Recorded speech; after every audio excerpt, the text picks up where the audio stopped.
मीरा नहीं आएगी, उसको क्या कर रही है?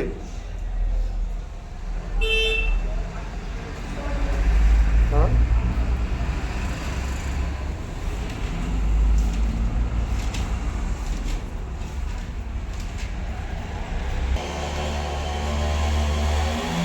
हमने कौन सी संधि पूरी पढ़ ली थी? स्वर संधि।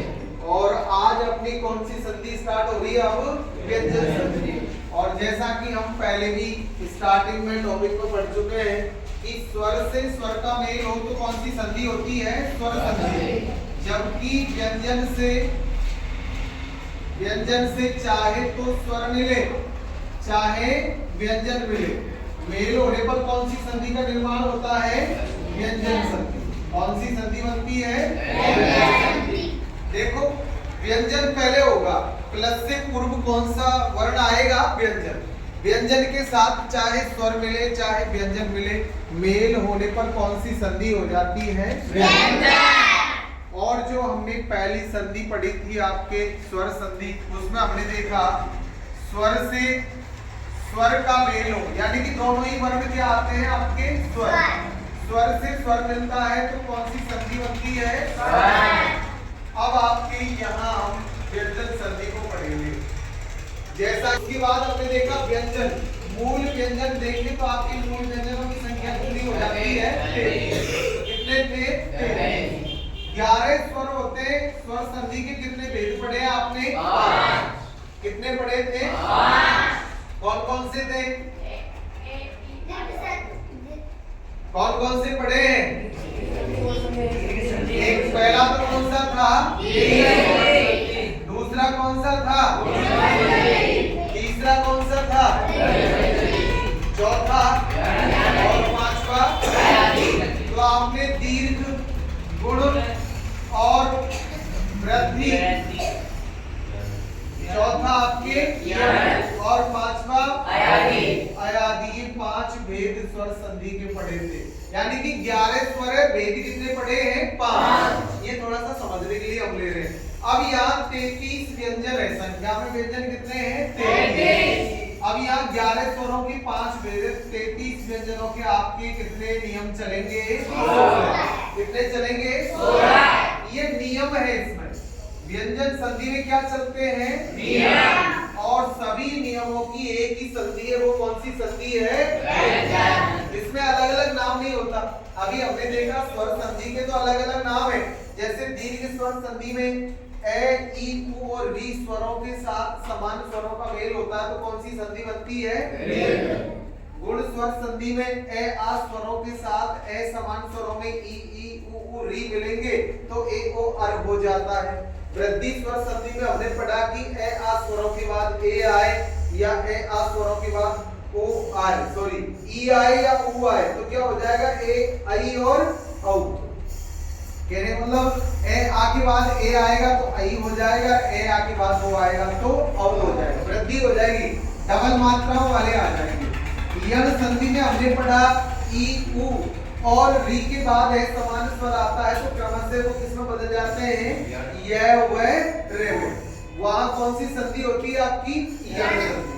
और अयादी संधि में ए, आई, ओ, औ के बाद है समान स्वर आते हैं तो मेल होने पर क्रमश से अय, आय, अब, आव हो जाता है। ये 5 स्वर संधियां आपने पढ़ ली है। इसके बाद आपकी जो नियम चलेंगे वो कौन सी स्वर संधियों की चलेंगे? अब व्यंजन। व्यंजन संधि के हम 33 जो व्यंजन है उनके 16 नियम पढ़ेंगे। तो 16 नियमों में सबसे पहला नियम, पहले आप आराम से समझिए उसके बाद लिखना है। पहले यह लिख रहे वो समझो आप। देखो मैंने आपको वर्ग पढ़ाए थे। वर्ग कितने लिखे हैं आपने वर्णों के? वर्ण विचार में मैंने वर्ग बताए। वर्ग कितने वर्ग थे? 25 तो वर्ण थे। संख्या में वर्ग कितने पढ़ाए हैं? 5। कितने थे? 5। पहला वर्ग था आपके के वर्ग, दूसरा वर्ग था च, तीसरा था आपके टे वर्ग, चौथा आपके था ते वर्ग और पांचवा था पे वर्ग। देखो ये संधि इसी बात को कह रही है कि पहला नियम क्या कह रहा है? किसी भी वर्ग के प्रथम वर्ण के बाद, यानी के, चे, टे, ते, प, ये प्रथम वर्ण के बाद किसी भी वर्ग, तो प्रत्येक वर्ग के प्रथम वर्ण के बाद अगर कोई कैसा वर्ण आए, सघोष वर्ण आए। कौन से वर्ण आए? सघोष। अब सघोष वर्ण हम लिख चुके हैं कितने संख्या में? सघोष वर्णों की संख्या कितनी लिखी है आपने? कितने लिखे थे? 31। कितने थे? 31। अब यही है कि बस लिखा देंगे और तुम नहीं पढ़ोगे तो कोई मतलब नहीं है। अगर कोई टीचर पढ़ाने नहीं आ रहा है, कुछ नहीं हो रहा, उसकी परिस्थितियों से उस चीज पर तुम्हारा पूरा फोकस है, वो नहीं आ रहा, इसलिए अब ये पढ़ा रहे हो तुमसे आ ही नहीं रहा, मतलब क्या रहा? पढ़ा दिया वो तो आ नहीं रहा, नहीं पढ़ाया वही है कि गोद के की आस छोड़ दी, पेट के की आस कर रहे हैं। पेट का क्या पता, वो टूटा लग रहा, फूटा कैसा होगा उससे क्या पता? जो गोद में है तुम्हारे पास पहले से मौजूद है उसको तो पढ़ो। पहले से जो पढ़ा दिया उसका तो कुछ पता ही नहीं है, उन चीजों को रट रहे हैं। हमारे तो वो हट गए, ये हट गए, वो लग गए, वही 100 नंबर की वो है, वही 100 नंबर की हिंदी है, वही 100 नंबर की अदर सब्जेक्ट है। लाओ ना कि सारे 3 पढ़ा रहे हैं, ये भी गलत है, गलती कह रहा हूं ऐसे लोगों को। किसी भी वर्ग के प्रथम वर्ण के बाद कौन से वर्ण आए? सघोष। सघोष वर्ण हमने 31 वर्ण पढ़े थे। इनके बाद 31 वर्णों में से कोई सा भी वर्ण आए तो ये वर्ण अपने ही वर्ग के तीसरे वर्ण में बदल जाते हैं। कौन से वर्ण में बदल जाएंगे? तीसरे वर्ण। यानी कि क का तीसरा कौन सा हो जाएगा? ग, खे और ग। कौन सा हो जाएगा क का तीसरा? ग। च का तीसरा कौन सा हो जाएगा? च, छे और ज। और टे का तीसरा कौन सा हो जाएगा? टे, ठे और दे। और ते का तीसरा ते, थे और दे। और पे का तीसरा हो जाएगा पे, पे और बे। कहने का मतलब किसी भी वर्ग के प्रथम वर्ण के बाद अगर सघोष वर्ण आते हैं तो ये प्रथम वर्ण अपने ही वर्ग के कौन से वर्ण में बदल जाते हैं? तीसरे। अर्थात कचट तब का क्या हो जाता है? गजड़ दम। ये ध्यान रख लेना। प्रत्येक वर्ग अपने ही वर्ग के तीसरे वर्ण में बदलेगा, लेकिन कंडीशन है उसके बाद कौन सा वर्ण आना चाहिए? सघोष। सघोष जैसे कि हम 44 मूल वर्णों में से 31 पढ़ चुके हैं, उनमें से कोई भी वर्ण आएगा तो ये अपने ही वर्ग के कौन से वर्ण में बदल जाएंगे? तीसरे में। जैसे एग्जाम्पल के आधार पर देखिए, शब्द है आपके ऋग्वेद, शब्द है आपके वागीश, शब्द है आपकी अजंत। अब यहाँ देखिए इन वर्णों का अगर हम विग्रह ये शब्दों का अगर विग्रह करते हैं, संधि विच्छेद करते हैं, तो ऋग्वेद का संधि विच्छेद करेंगे तो क्या हो जाएगा? इसका हो जाएगा ऋग प्लस वेद, ऋग प्लस वेद। तो यहाँ देखिए क्या आ रहा है आपके के, और इधर सघोष। अब सघोष वर्णों में आपने ये लिखे हैं तो ये वे आ रहा है। के बाद वे वर्ण यानी कि सघोष वर्ण आने से के अपने वर्ग के कौन से वर्ण में बदल जाएगा? तो तीसरा क्या हो जाएगा? गे। अब यहाँ आधा हमने लिखा है क्योंकि गे ये क्या है? हलंत है। अब हलंत को आप इस तरह भी आधा भी लिख सकते हैं। इधर आगे इसका संधि करेंगे तो क्या हो जाएगा? बाघ प्लस ईस। क्या हो जाएगा? बाघ प्लस ईस। अब यहाँ देखिए के आ रहा है, के के बाद कौन सा स्वर आ रहा है? ई। सभी स्वर किसमें शामिल होते हैं? सघोष वर्णों में। तो यहाँ के बाद ई आने से के का परिवर्तन भी कौन से वर्ण में हो जाएगा? तीसरे में, गे में। तो गे में परिवर्तित होने की वजह से यहाँ शब्द कौन सा बन जाएगा? बागीश। इसमें आने वाले स्वर की मात्रा लग जाएगी, गी हो जाएगा। अब यहाँ कोई स्वर नहीं था, व्यंजन ही आ रहा है, इसलिए आधा अपने मूल रूप में ही रह जाता है। इसमें अगर मात्रा लगती स्वर की तो ऐसे ये परिवर्तित हो जाता, गी बन गया। इसका संधि करते हैं क्या हो जाता है? इसका होगा अच प्लस अंत। क्या आ जाएगा? अच प्लस अंत। च के बाद वही स्वर आ रहा है, स्वर सभी आपके सघोष वर्णों में च के बाद ए आने से यानी स्वर आने से च का परिवर्तन भी किसमें हो जाएगा? अपने ही वर्ग के तीसरे वर्ण में। अर्थात च किसमें बदलेगा? च, छे, ज। तो ये ज में आने से आपके शब्द हो गए अजंत। इसी प्रकार इसका विग्रह करते हैं तो हो जाता है आपके सट प्लस आनन, सट प्लस आनन। टे के बाद वो स्वर आ रहा है आ, इसलिए टे का परिवर्तन भी अपने वर्ग के कौन से वर्ण में हो जाएगा? तीसरे में। तो टे है डे। डे में आ डा हो जाता है, उसी प्रकार सडानन शब्द बनता है। इसमें मात्रा लग जाएगी क्योंकि यहाँ क्या आ रहा है, आपके स्वर आ रहा है। इधर जगदीश की संधि करेंगे तो क्या हो जाएगा, जगत प्लस ईस। क्या आ जाएगा, जगत प्लस ईस।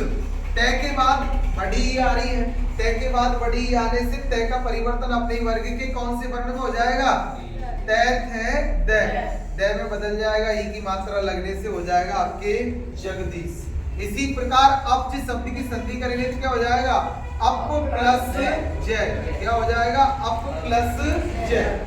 यहाँ अब्द शब्द भी ले सकते हैं, अब्द भी बन जाता है, इसका हो जाता है अप प्लस द, ये शब्द आ जाता है। ऐसे ही अब यहाँ देखिए पै के बाद वही जय, किसी भी वर्ग का तीन मतलब आपके च छ ज, तो मैंने लिखा है सहघोष वर्णों में किसी भी वर्ग का तीसरा चौथा और कौन सा वर्ण आता है, पांचवा। तो ये तीसरा जे आ रहा है तो पै अपने वर्ग के कौन से वर्ण में बदल जाएगा, तीसरे में, पै भै और बै। इस प्रकार आपके शब्द कौन सा हो गया, अब्ज। यहाँ अब दे का करते हैं तो वही तै थे दे, तीसरे से स्टार्ट हो रहा है, तो यहाँ पै के बाद वही सहघोष वर्ण आने से पै बदल जाता है आपके बै में। इस प्रकार आपकी ये सभी शब्दों की संधि विच्छेद हमने किया। यानी कि पहला नियम ये बोल रहा है कि किसी भी वर्ग के प्रथम वर्ण के बाद अगर कोई सहघोष वर्ण आता है, सहघोष वर्ण अर्थात सभी स्वर सहघोष वर्ण होते हैं, प्रत्येक वर्ग का तीसरा चौथा पांचवा वर्ण सहघोष वर्ण होता है, सभी अंतस्थ में सहघोष होते हैं और एक ऊष्म है सहघोष वर्णों में आता है। तो ये 31 वर्ण अगर आ रहे हैं, ये सहघोष वर्ण आ रहे हैं, तो ये अपने ही वर्ग के कौन से वर्ण में बदल जाएंगे, तीसरे। जैसे कि हमने देखा के का गे, चे का जे, टे का डे, ते का दे और पे का बै हो जाता है। यहाँ आपने ये एग्जाम्पल के आधार पर भी से समझा। समझ में आया तुम्हारे कुछ, आ गया क्या, समझ जाओगे। यहाँ भी देखिए यहाँ क्या कह रहा है, किसी भी वर्ग के चे, टे, ते और पे, किसी भी वर्ग के प्रथम वर्ण के बाद, प्रथम वर्ण के बाद अगर ने या में वर्ण आए, कौन से वर्ण आए, ने या में, किसी भी वर्ग के प्रथम वर्ण के बाद ने या में वर्ण आए तो मेल होने पर क्रमशः ये प्रथम वर्ण अपने ही वर्ग के कौन से वर्ण में बदल जाएंगे, पंचम वर्ण में बदल जाएंगे। किस में बदल जाएंगे, पंचम, पांचवें वर्ण में परिवर्तित हो जाता है। पहला वर्ण अपने ही वर्ग के पांचवें वर्ण में बदल जाता है। तो कै का पांचवा कौन सा होता है, कै खे गे घे ने। छे का पांचवा कौन सा हो जाएगा, छे छे जे छे ने। और टे का पांचवा कौन सा हो जाएगा, टे ढे ढे ढे ने। ते का पांचवा कौन सा हो जाएगा, ते ढे ढे ढे ने। और पे का पांचवा कौन सा हो जाएगा, पे पे पे पे पे। तो ये अपने ही वर्ग के कौन से वर्ण में बदल जाएंगे, पांचवें। हमने यहाँ देखा पहला नियम कहता है कि किसी भी वर्ग के प्रथम वर्ण के बाद सहघोष वर्ण आने चाहिए। अब सहघोष वर्ण में ने और में भी ध्यान रखना, यही सहघोष है, लेकिन यहाँ सहघोष वर्ण में ने और में वर्ण नहीं होंगे, यानी कि पांचवें वर्ण के साथ यहाँ ले रही है, हमने नियम के साथ लिख दिया। अब यहाँ किसी भी वर्ग के प्रथम वर्ण के बाद ने या में, ये दोनों वर्ण आते हैं, तो ये अपने ही वर्ग के कौन से वर्ण में बदल जाएंगे, पंचम वर्ण। जैसे देखें शब्द है आपके, ये लिखा हुआ है यामना शब्द, कौन सा है, याम। ऐसा ही शब्द है आपके उन्मेष, ऐसा ही शब्द है उन्नायक, ऐसा ही शब्द है उन्मान, ऐसा ही शब्द है अमात्रा, अमेर या अमात्रा। क्या होगा, याच प्लस ना। तो यहाँ देखिए चे, चे किसी भी वर्ग के प्रथम वर्ण के बाद, यानी चे के बाद ये ने या में से कोई वर्ण आए तो ये अपने ही वर्ग के कौन से वर्ण में बदल जाएगा, पांचवें। तो चे का पांचवा वर्ण कौन सा हो जाएगा, ने, और शब्द आपका बन जाएगा याद। उनमें इसका करते तो क्या हो जाता है, इसका हो जाएगा उत प्लस पेश, उत प्लस पेश। यहाँ तय के बाद में वर्ण आ रहा है तो तय का अपने वर्ग के पंचम वर्ण में परिवर्तन न हो जाता है, शब्द हो जाता है आपके उन्मेष। इसी प्रकार इसका करते तो क्या हो जाता है, उत प्लस नायक, क्या हो जाएगा? उत प्लस नायक। तो यहाँ देखे तय के बाद ने आने से तय का परिवर्तन किसमें हो जाएगा? अपने वर्ग के पंचवर्ण ने में। तो आपके उन्नायक शब्द बना, उन्मान है। अब में का करेंगे तो क्या हो जाएगा? अप प्लस मय। इसी प्रकार इसका करेंगे तो अप प्लस मात्रा। तो पै के बाद में ने या में से कोई वर्ण आए तो ये अपने वर्ग के पांचवें। तो पै का पांचवा वर्ण कौन सा हो जाएगा? पै भै भै भै मैं आ रहा तो ये अब मैं हो गया। इस प्रकार इनके बाद यानी कै चे टे ते पे के बाद अपने ही वर्ग यानी कि ने या में वर्ण आए तो ये अपने ही वर्ग के कौन से वर्ण में बदल जाएंगे? पांचवें वर्ण में। ये दूसरा नियम है, यानी ये आसपास के नियम है, एक दूसरे को मैच करके पढ़ेंगे तो थोड़ा समझने में अच्छा आएगा और उस हिसाब से हमें समझना भी है। इसके बाद तीसरा चौथा नियम आसपास के हैं, वो आगे हम देखेंगे। पहले पहला नियम और कौन सा नियम देखना है हमें? दूसरा। चलो लिखिए, स्टार्ट करें हम। लिखो, लिखिए, नियम डालो। व्यंजन संधि का नियम पहला,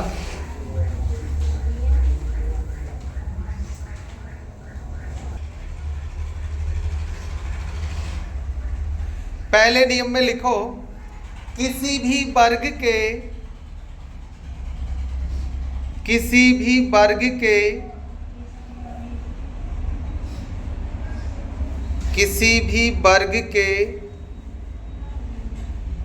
प्रथम वर्ण के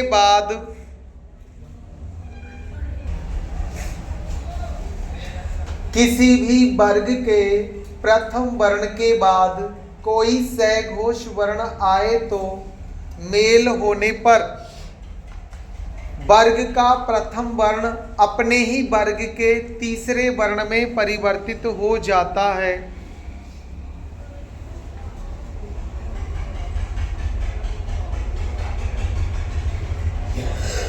तीसरे वर्ण में परिवर्तित हो जाता है। जैसे